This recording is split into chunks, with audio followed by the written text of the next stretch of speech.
नमस्कार, आदाब, जय भीम, सत श्री अकाल। लोकमंच लाई के मेरे तमाम सम्मानीय और अजीज दर्शकों, मैं आज आपके सामने एक ऐसे विषय पर चर्चा करने जा रहा हूं जहां पर समाज के प्रतिभावान विद्यार्थी आर्थिक तंदस्ती के कारण अपने भविष्य को दांव पे लगा देते हैं। जी हां, अब वो वक्त खत्म होता नजर आ रहा है, क्योंकि यवतमाल की social educational and welfare association अर्थात सेवा नाम की संस्था ने अब उस मसले का पूर्णतः हल खोज निकाला है।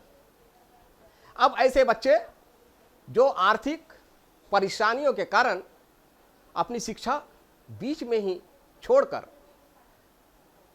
अपने भविष्य को दांव पे लगा देते थे, उन्हीं बच्चों के फलाह व बहबूदी के लिए सेवा सतत प्रयत्नशील है।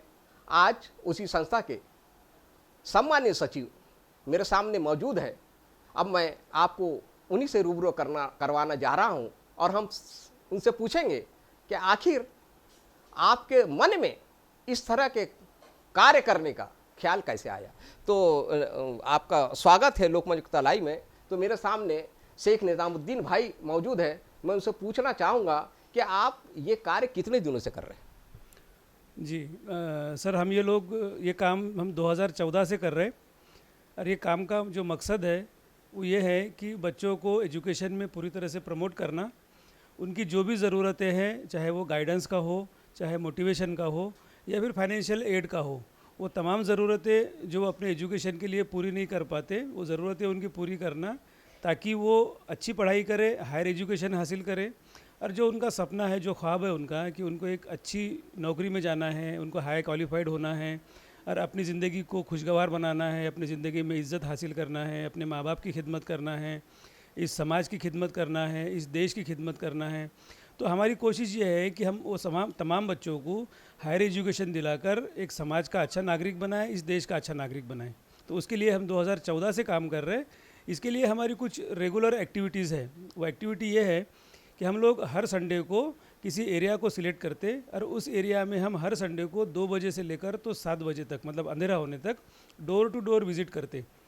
वहाँ पर जाकर हम बच्चों से और उनके माँ बाप से बात करते हैं। हम उनको बताते हैं कि आप यकीन करिए, ये विश्वास बांधिए कि तुम्हारे बच्चे हाई क्वालिफाइड होंगे और कामयाब भी होंगे, और उसके लिए जो आपको करना है हम उनको समझाते, हम उनको गाइड करते। काम का तरीका हमारा ये है कि घर को जाने के बाद में हम बच्चों की जो नोटबुक्स है, जो उनकी बुक्स है, पढ़ने को लगाते, हम उनकी राइटिंग देखते। उसका वो इसलिए कि हम असेस करना चाहते हैं कि बच्चा जो है पढ़ाई में कितना सीरियस है, वो किस तरह से पढ़ाई कर रहा है, और वो असेसमेंट करने के बाद में हम उनको सजेस्ट करते हैं कि उन्होंने क्या करना चाहिए। और मेरे हिसाब से बहुत ही वो यूनिक और यूनिवर्सल फार्मूला है, जो फार्मूले को अडॉप्ट करके मैं ऑफिसर बना हूँ या जो भी कामयाब बने हैं। वो ये है कि आप रोज़ स्कूल में, कॉलेज में जाइए, स्कूल कॉलेज में आप ध्यान से पढ़िए। उसके बाद में आप सेल्फ स्टडी रात को कम से कम 2 से 3 घंटे की, 4 घंटे की, depending upon the class and age of the student, आप सेल्फ स्टडी करिए। हम पेरेंट्स को बोलते हैं कि आप स्कूल में जाइए, टीचर से मुलाकात करिए, अपने बच्चों का असेसमेंट करिए, स्कूल में रेगुलर आ रहा नहीं आ रहा, स्कूल में आकर पढ़ाई में ध्यान दे रहा नहीं दे रहा। बच्चों से पूछिए कि टीचर्स आपको बराबर पढ़ा रहे नहीं पढ़ा रहे, वो रिस्पॉन्सिबिलिटी को पूरा कर रहे नहीं कर रहे। यही चीज़ें अगर हमने बराबर से अगर ध्यान दिए तो हम उनको बोलते हैं कि आपके बच्चे की पढ़ाई सुधर जाती। अगर आपने मिडिल स्कूल से अगर बच्चों को ध्यान दिए कि वो रेगुलर स्कूल में जा रहे हैं, आप उनको सेल्फ स्टडी के लिए बिठा रहे, आप उनकी जो गलत आदतें हैं, जैसे excess use of mobile, excess use of TV, इन चीज़ों से अगर आपने बचाए उनको, तो 9वीं 10वीं तक आते आते उनका साइंस, मैथमेटिक्स, इंग्लिश जो भी सब्जेक्ट्स है वो इम्प्रूव हो जाते। आज बच्चे मिडिल स्कूल के बाद में जब हाई स्कूल में आते हैं तो वो डाइवर्ट इसलिए हो जा रहे हैं क्योंकि उनके सब्जेक्ट्स वीक है, उन्होंने ढंग से पढ़ा नहीं है। और जब उनको यह एहसास होता है कि अपने सब्जेक्ट्स वीक है और अपने ढंग से पढ़ा नहीं है, उसके वजह से सब्जेक्ट्स अपने वीक है, तो वो ये खुद जो है वो अपने आप को जज कर लेते कि अपन कंपटीशन के आप लायक नहीं है। तो वो जो है ना वो अपने आप को डाइवर्स कर लेते और वो गलत संगत में लग जाते। इसके उल्टा अगर हमने पहले से अगर ध्यान दिए, उनके सब्जेक्ट्स पे ध्यान दिए, उनके सेल्फ स्टडी पे ध्यान दिए, उनके स्कूल के अटेंडेंस पे ध्यान दिए, तो उनके जो सब्जेक्ट्स है वो इम्प्रूव हो जाएंगे। उनकी English, science, mathematics, whatever the subjects are, वो इम्प्रूव हो जाएंगे।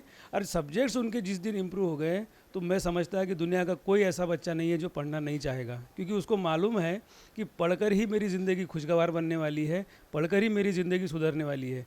तो हम उनको बोल रहे हैं, बच्चों को और पेरेंट्स को, कि हम जो सजेस्ट कर रहे हैं आप इस पर इम्प्लीमेंट करिए, ताकि आपके बच्चों के जो सब्जेक्ट्स है वो इम्प्रूव हो जाए।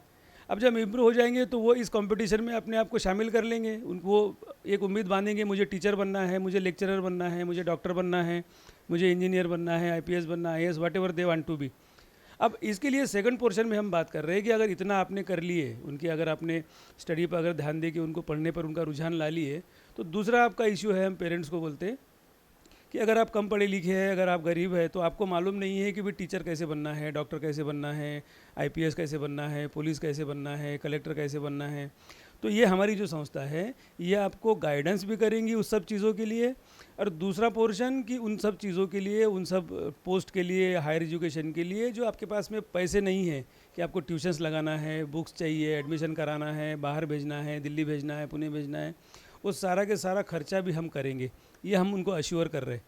अब इस तरह से जो है ना हम रेगुलर काम कर रहे हैं। सेकंड पोर्शन ये है हमारा कि हम अश्योर जब कर रहे हैं तो हम जो है वो सिर्फ बोल कर नहीं जा रहे हैं, हम उनका पूरा डाटा हमारे रजिस्टर में नोट कर लेते हैं, और उनको हमारे तरफ से हम एक डिक्शनरी गिफ्ट करते हैं। उस डिक्शनरी में हमारे एनजीओ के फ़ोन नंबर लगे हुए हैं, हमारे ज़िम्मेदारों के। हम उनको अपील कर रहे हैं कि आप इन नंबर्स पे कॉल करिए, आपके तमाम जो ज़रूरतें हैं आप इन फ़ोन करने के बाद में हम वो आपको पूरा करके देंगे। बहुत बार मैं मजाक से बोलता भी हूँ कि हम पिज़्ज़ा से भी फास्ट सर्विस देंगे। और जब पिज़्ज़ा वाला बोलता है कि भाई अगर आधे घंटे में अगर मैं नहीं पहुँचा तो फ्री में, तो मैं बोलता हूँ कि पिज़्ज़ा से भी फास्ट सर्विस देंगे। अल्लाह का बहुत बड़ा एहसान है, अल्लाह की करामत है, या इस काम की खूबसूरती है। नेक नीति से अगर करो आप, तो हमने 2014 से शुरू किया हुआ काम, आज तक कोई ऐसा फ़ोन नहीं है कि हमने उसको पिज़्ज़ा से फास्ट पहले जवाब नहीं दिया। मतलब ऐसा कोई कॉल नहीं है हमारे पास में कि जिसको हमने डिनाई किया कि हम आपकी मदद नहीं कर पाएंगे, वो सब हमने किया है। दूसरे पोर्शन में बता रहा हूँ कि जो अचीवमेंट्स है हमारे अभी तक के, कि पिछले 8 सालों में हमने 2 करोड़ के करीब बच्चों पर पैसे खर्च किया।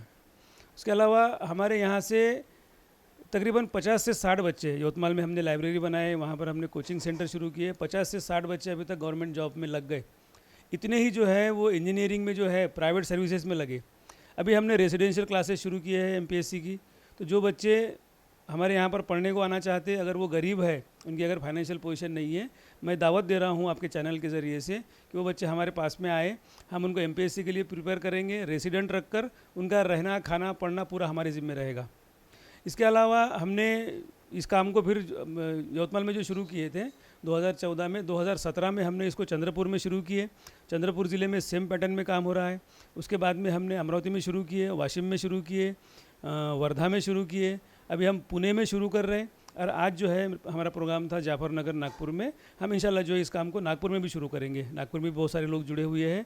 हमारी कोशिश ये है कि इस काम को हम पूरे महाराष्ट्र में, और इंशाल्लाह अगर उतनी ज़िंदगी अगर रहती है तो पूरे इंडिया में इस काम को कायम करें।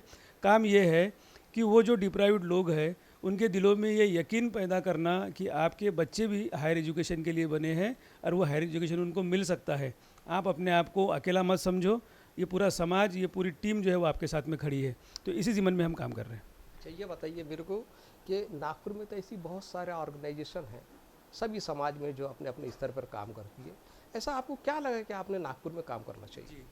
सिर्फ नागपुर का ही नहीं, हमने, अब मैं जो हूँ, मेरी 48 साल की उम्र है और बहुत सारे एनजीओज़ मैंने देखा।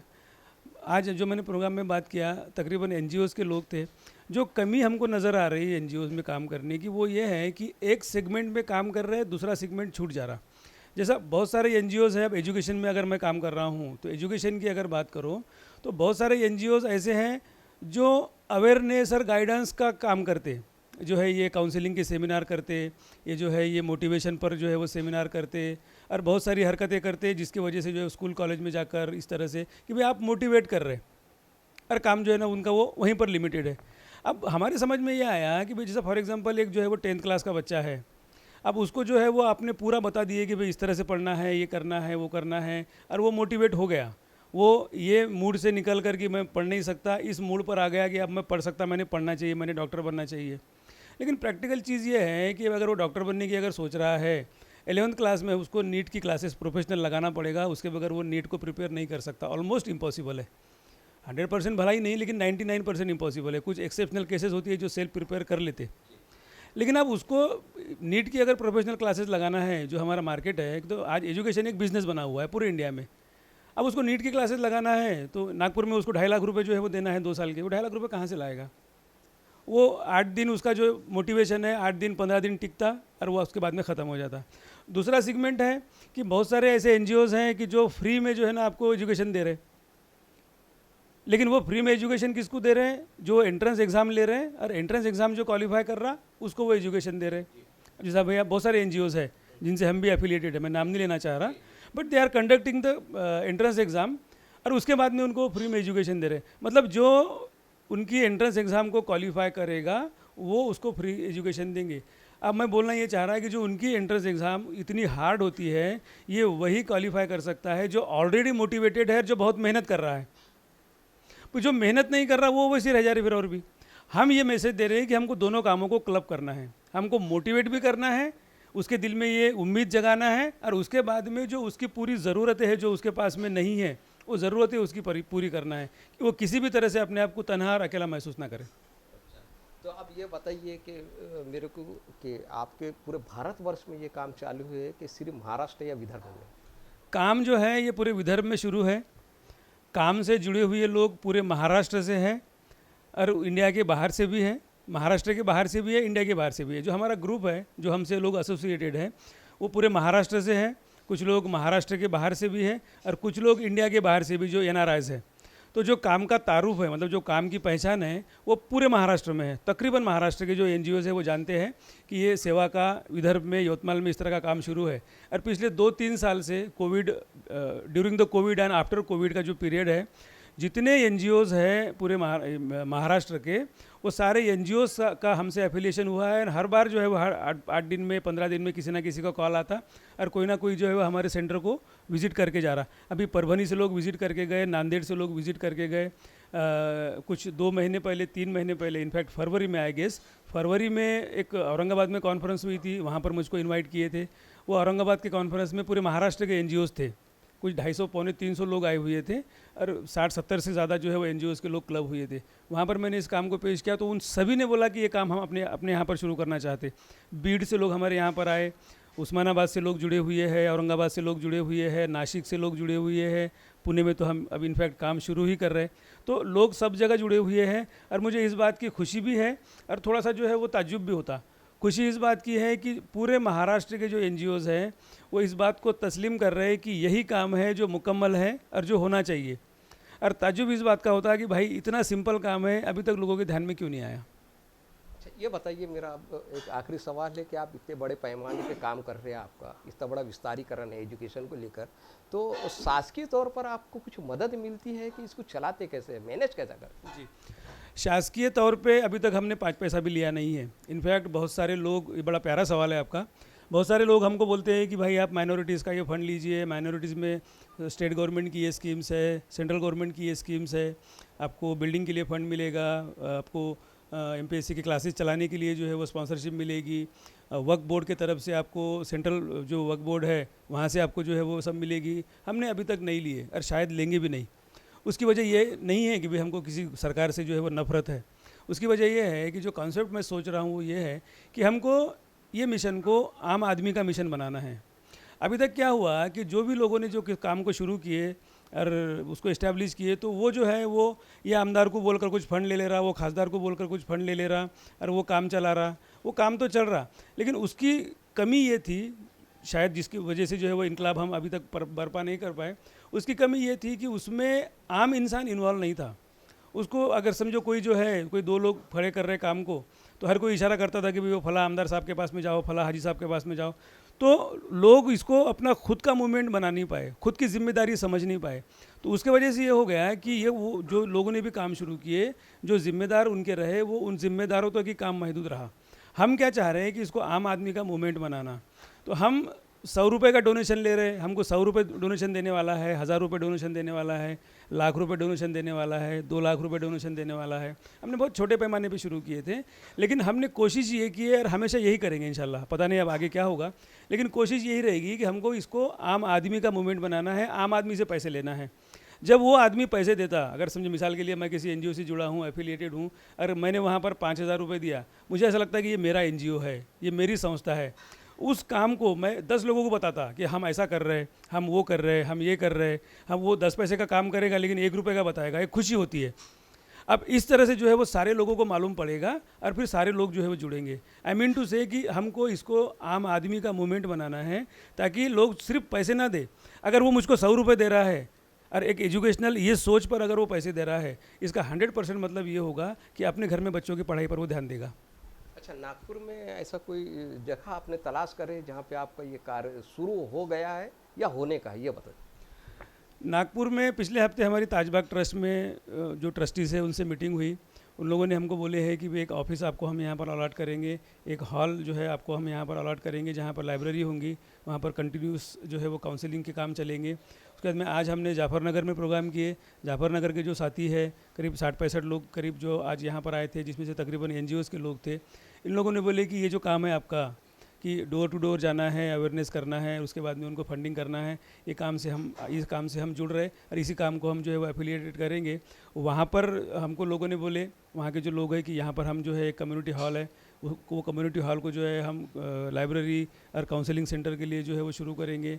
मानकापुर से एक राजा बेग साहब आए थे, उन्होंने बोले कि यहाँ पर मेरे पास में एक मदरसा है, एक हॉल है, दिखाया उन्होंने मुझे, और उन्होंने ये कहा कि भाई इसको अपन जो है वो काउंसलिंग सेंटर, लाइब्रेरी इस तरह से शुरू करेंगे। तो आहिस्ता आहिस्ता हम ये कोशिश कर रहे हैं कि हर एरिया में यहाँ पर नागपुर में कि एक लाइब्रेरी का कॉन्सेप्ट शुरू हो, बच्चों को पढ़ने की जगह मिले, और उस लाइब्रेरी में रेगुलर जो है मंथली या फिर ट्वाइस इन अ मंथ और क्वार्टरली जो जैसा भी पॉसिबल होगा, वहाँ पर जो बच्चे आएंगे वहाँ पर काउंसलिंग के सेशंस हम अरेंज करेंगे कि भाई एक महीने में जो है हम किसी महीने में हम नीट का काउंसलिंग सेशन कर रहे हैं, किसी महीने में हम JEE इंजीनियरिंग का काउंसलिंग सेशन कर रहे हैं, किसी महीने में हम MPSC पे कर रहे हैं, UPSC पे कर रहे हैं।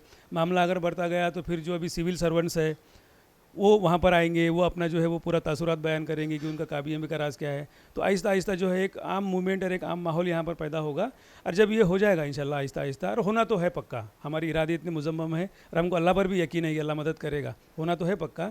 तो इसके बाद में इंशाल्लाह फिर वो जो पैसे का मसला है, तो लोग भी जो है वो हमसे हमारे पास में आएंगे, बोलेंगे कि हम जो है ना आपको ये पैसे दे रहे हैं, ये डोनेशन दे रहे हैं। तो इस तरह से काम आगे बढ़ेगा इंशाल्लाह। एक मेरा सवाल है, जैसे भी आपने कहा कि एक स्थानीय नागरिक राजा बेग का आपने नाम लिया है और उन्होंने कहा कि मदरसे का वो इंतज़ाम कर रहे हैं, तो मदरसे के नाम पे आज मुल्क में एक अलग ही सियासत गरमाई है। अक्सर है कहा जाता है कि वहाँ से टेररिज्म मूवमेंट संचालित होता है, तो ये मदरसा लफ्ज़ क्या, थोड़ा सा बताइए हम।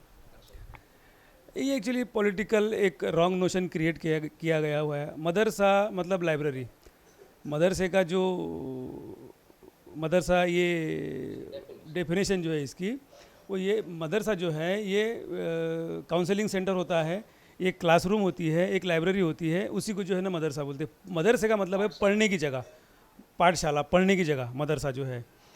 अब यहाँ पर ये जो है आपका सवाल कि भाई इस तरह का सभी चीज़ें होती है, ये एक पॉलिटिकल रॉन्ग नोशन फैलाया गया है।